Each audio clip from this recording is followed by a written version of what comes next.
താനൊരു ഗേ ആണെന്ന് ബിഗ് ബോസിലൂടെ തുറന്നു പറഞ്ഞ താരമാണ് അഭിഷേക് ജയദീപ്. തൻ്റെ വെളിപ്പെടുത്തൽ കുടുംബം അംഗീകരിക്കുമോ എന്ന ആശങ്കയിലായിരുന്നു ഷോയിൽ വെച്ച് അഭിഷേക് പങ്കുവച്ചത്. എന്നാൽ മാതൃദിനത്തിൽ അഭിഷേകിൻ്റെ അമ്മ അയച്ച കത്ത് താരത്തെ ശരിക്കും ഞെട്ടിച്ചു. മകനെ പൂർണ്ണമായും സ്വീകരിക്കുന്നുവെന്ന് വ്യക്തമാക്കുന്നതായിരുന്നു ആ കത്തിൻ്റെ ഉള്ളടക്കം. യഥാർത്ഥത്തിൽ ആ കത്ത് വന്നപ്പോൾ താൻ അത്ഭുതപ്പെട്ടുവെന്ന് പറയുകയാണ് അഭിഷേക്. ഒരു മാഗസിൻ യൂട്യൂബ് ചാനലിന് നൽകിയ അഭിമുഖത്തിലാണ് പ്രതികരണം. അമ്മയുടെ കത്ത് വന്നപ്പോൾ ഞാൻ ശരിക്കും സർപ്രൈസ്ഡായി. കാരണം പലർക്കും ഇതൊന്നും അറിയില്ല. ആ സമയത്താണ് വളരെ ഓപ്പൺ മൈൻഡായി അമ്മ തന്നെ സ്വീകരിക്കുന്നത്.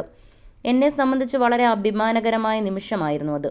അമ്മയെക്കുറിച്ച് അഭിമാനമുണ്ടെന്ന് പറഞ്ഞ് എനിക്ക് മെസ്സേജ് വരാറുണ്ട്. കാരണം കമ്മ്യൂണിറ്റിയിലുള്ള ഒരു കുട്ടിക്ക് എങ്ങനെ എൻ്റെ അമ്മ അത് അംഗീകരിച്ചുവെന്ന് കാണിച്ചു കൊടുക്കാൻ സാധിക്കുന്ന തരത്തിലൊരു ഉദാഹരണമാണ് അവർ. ബിഗ് ബോസിന് ശേഷം എല്ലാവരും അംഗീകരിച്ചു. ഇപ്പോൾ ഞാൻ ഭാഗ്യവാനാണ്. കാരണം എൻ്റെ കുടുംബാംഗങ്ങൾ ഇതിനെക്കുറിച്ച് എഡ്യൂക്കേറ്റഡ് ആണ്. അമ്മ ബിഗ് ബോസ് കാണുന്ന ആളായിരുന്നു. എൻ്റെ മുന്നിൽ നിന്നും നല്ലത് പറഞ്ഞ് പിന്നിൽ പോയി മോശം പറയുന്ന പലരുടെയും വീഡിയോ ഞാൻ പുറത്തു വന്നപ്പോൾ അമ്മ കാണിച്ചു തന്നിരുന്നു. ഇവരെയൊന്നും വിശ്വസിക്കരുതെന്ന് അമ്മ പറഞ്ഞു.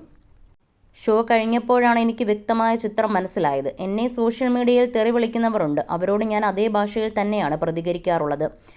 മനസ്സിൽ തോന്നിയത് കൃത്യമായി പറയുന്ന ഒരാളാണ് ഞാൻ എങ്ങനെയാണോ അങ്ങനെ തന്നെയാണ് ബിഗ് ബോസിൽ നിന്നത്. അവിടെ വെച്ച് അല്പം പ്രണയ നാടകവും കരച്ചിലും വിളച്ചിലുമൊക്കെയായി പെരുമാറിയിരുന്നുവെങ്കിൽ ഞാൻ ഷോയിൽ നിന്ന് പോയേനെ. അതിൻ്റെ അകത്ത് പോയപ്പോൾ ഞാൻ എല്ലാവരോടും നന്നായാണ് പെരുമാറിയത്. എനിക്ക് തീരെ സഹിക്കാൻ പറ്റാതെ ആയപ്പോഴാണ് പൊട്ടിത്തെറിച്ചത്. ഫേക്ക് കളിക്ക് ലക്ഷങ്ങൾ സമ്പാദിക്കുന്നതിനേക്കാൾ നല്ലതല്ലേ അല്ലാതെ നിൽക്കുന്നത്. നോറ ഞാനുമായി ബിഗ് ബോസിൽ വളരെ അടുത്ത് നിന്നൊരാളായിരുന്നു. എന്നാൽ പുറത്തു വന്നപ്പോൾ അങ്ങനെയായിരുന്നില്ല. നോറ മാത്രമല്ല പലരും.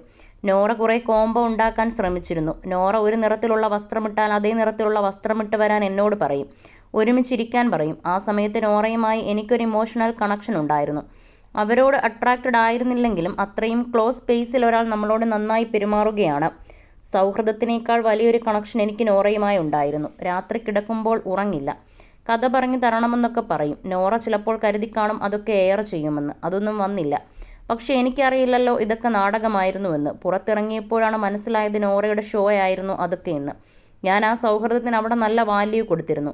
പക്ഷേ നോറയെ സംബന്ധിച്ച് അതൊക്കെ വെറും ഫേക്ക് കണ്ടന്റ് ആയിരുന്നു. നോറ ലൈഫ് ലോങ് കൊണ്ടുപോകാൻ പറ്റുന്നൊരു ഫ്രണ്ടാകുമെന്ന് ഞാൻ കരുതി. സായിയെക്കുറിച്ചും അങ്ങനെയാണ് കരുതിയത്. എന്നാൽ സായിയൊക്കെ അവിടെ മുന്നിൽ നിന്ന് നല്ലത് സംസാരിച്ച് പിറകിൽ പോയി എന്നെ മോശം പറയുമായിരുന്നു എന്നും അഭിഷേക് പ്രതികരിച്ചു.